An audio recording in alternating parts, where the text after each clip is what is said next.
Your Excellencies, Chief of Staff, the Honorable Ministers, members of the National Assembly here present, all our friends and youth across the country, good afternoon. The company just mentioned that you have a refreshment after this meeting. I say, Ramadan Kareem.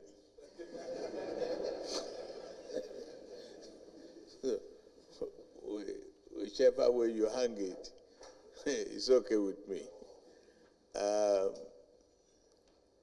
I've listened to you carefully. Today is not for long speeches. I just want to reassure you that you are the hope of this country. Everything hangs in your future. Every decision that I've taken is about you. It's about tomorrow. When you remove all subsidy, you are protecting the future of generations yet unborn, the youths. Where is the investment for the infrastructure? When you listen to majority of the professionals saying with Japa, they means Nigeria, they leave Nigeria, it's because if you grow prosperity back home and you empower people, they would not bother to do that. They will stay home. This is your home to develop, build, and make prosper. Government of today is all about you.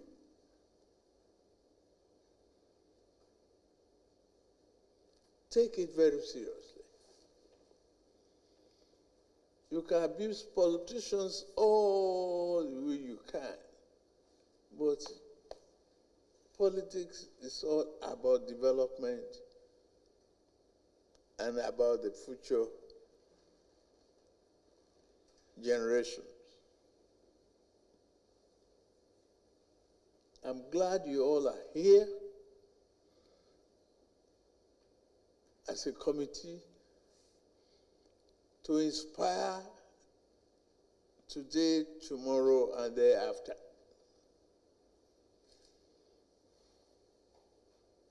I'm with you.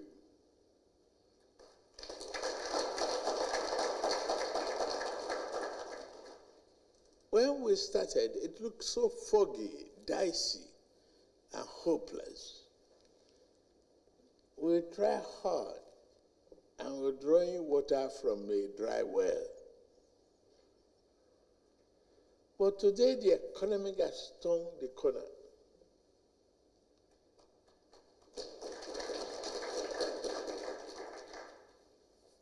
Prices are falling.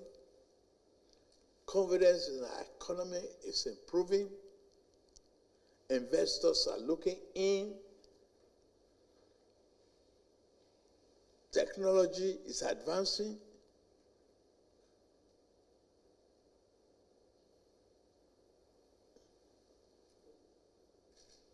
You have the opportunity. I've listened to the remark of your spokesperson. You have the great opportunity of advancing the development of this country. It's all in your hands.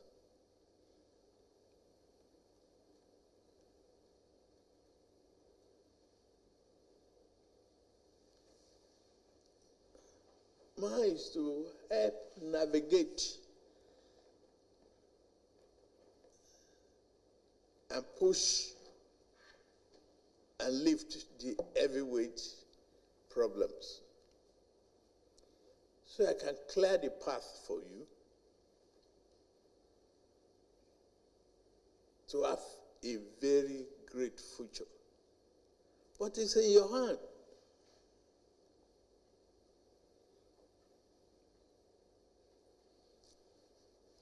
Look at me in the face. Tell me whatever you think is wrong and the way you want things done.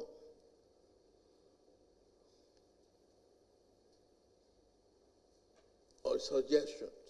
We try to implement all of it as long as it is for the prosperity of this country. One of you, Dr. Boku, is here. NDDC, good afternoon. Commending your effort. It's doing very well.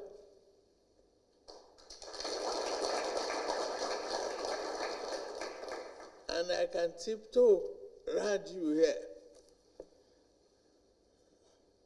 Any of you that have come across.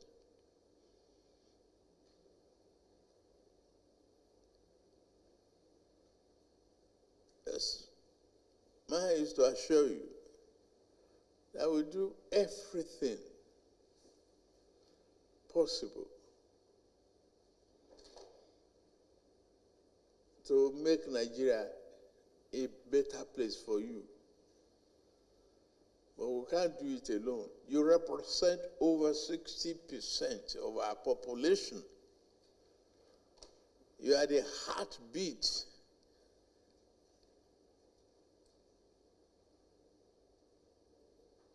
of our nation.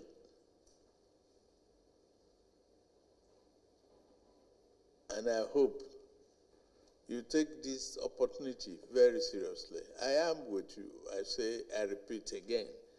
I therefore inaugurate the committee.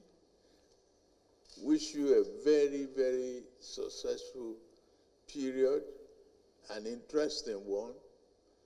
Let's employ technology in every way possible. Let's look at our farming conditions. Let's hear what we can do to empower youth and the farm spirit.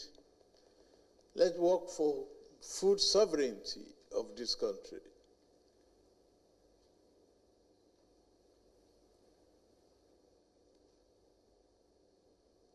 I like you. I can't be youth again. Maybe in the next life. But I'm envious of all of you. Thank you very much. God bless you.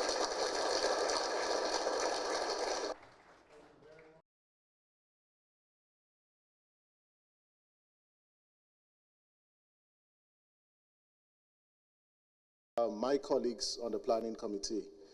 Mr. President, thank you most sincerely for convening what we regard as the most consequential state-sponsored youth convening in recent times. This confab, we believe, is a demonstration of your commitment to not just youth development, citizens' engagement, and inclusive governance. Your Excellency, I'm not a youth, but I'm someone who works closely with young people, and I've done this over the last 20 years.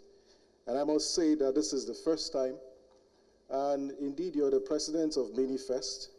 You're the first president who has appointed a young person, indeed, as a youth minister of youth. You're also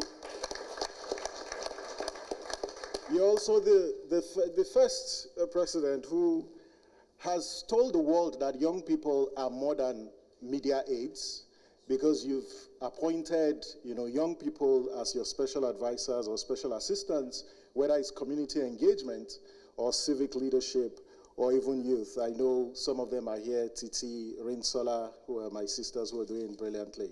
So thank you very much, Your Excellency. We accept to be part of this because we believe that you're one who has the courage. You've taken bold actions in fixing our economy, some decisions that comes to a large extent with great consequences, but you have actually shown that you can make and take bold decisions. And that's why we're very delighted that you have conveyed this very consequential youth confab. The beauty of having a young person as a Minister of Youth is that he understands the language of young people, and upon this announcement, he has reached out to a vast majority of young people. And I think that we have agreed that perhaps there are 6 issues that should shape the agenda of the conference. The first one relates to political governance. Again, Mr. President, you have structurally really changed the political governance, either through the local government financial autonomy and the actions that you've taken. And so one of the first issues was around political engagement. How do we open up the spaces for more young people to participate in the political process? The second is economic transformation.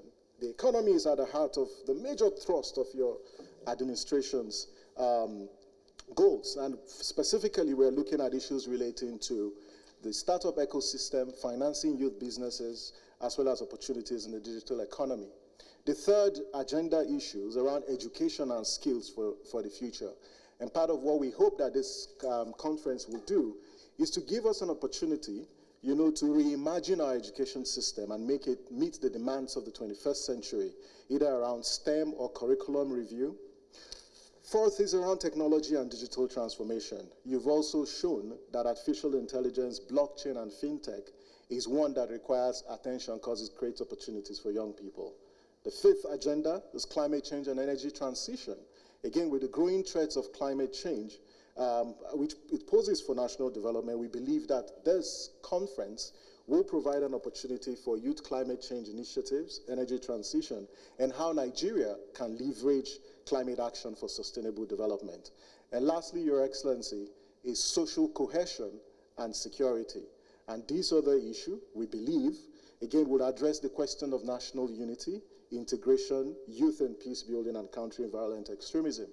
One of the things that the Honorable Minister have said, drawing from your mandate, is to make this inclusive. And there are 4 sort of formats that will be adopted for this. The first is virtual consultations. There are a lot of Gen Zs out there, including young people in diaspora. How do we harness their inputs into this entire process? So there will be virtual consultations. There will be call for memoranda and policy inputs, looking at a web portal that the Ministry of Youth will launch to harness contributions. Of course, also regional consultative town hall meetings. And then lastly, a convening of an Abuja conference. Your Excellency, Mr. President, when you first announced this conference, 2 things were said on social media. First, some people say this is a political move. Secondly, people say this might end up as a talk shop. Your Excellency, as a committee, we believe that this is a unique opportunity, and the true measure of success for this, Your Excellency, is 1, ensuring that there's adequate funding that is provided, you know, for the conference, because the success of this conference is hinged on government support. And knowing you very well, you put your money where your heart is. And having said this, we believe that you provide adequate funding for this. The second is about bureaucratic bottlenecks. Your Excellency, if this conference is going to succeed, it needs to be insulated from bureaucratic bottlenecks. That way, it will accelerate the conversations on the conference, but more importantly, the implementation thereof. Thirdly, Your Excellency, you have demonstrated by design of this confab, including the role that the Honorable Minister has played, that this conference needs to be insulated from politics. And that way, it gives everyone the confidence and the legitimacy of this process. So we call that this is completely insulated from partisanship, and by the diversity of people on the planning committee, it is very clear that the intention is a confab for all Nigerians, irrespective of their geographical or political extraction. In conclusion, Your Excellency, on behalf of my colleagues, we thank you for this opportunity, and we pledge that we will continue to contribute our intellect, our experience, our technical resources to produce visionary outcomes, practicable and actionable, believing that post the conference, knowing you as a president who takes bold actions, you will take bold actions to implement some of the recommendations, because the concerns out there is, will the president implement the recommendations? And given who we know as the president of our nation, You have demonstrated you can do that. And so we continue to put our trust and hope that the outcomes of this conference will be implemented. Once again, thank you for making history. Thank you for constituting Nigeria's most consequential state-sponsored youth activity. Thank you, Your Excellency.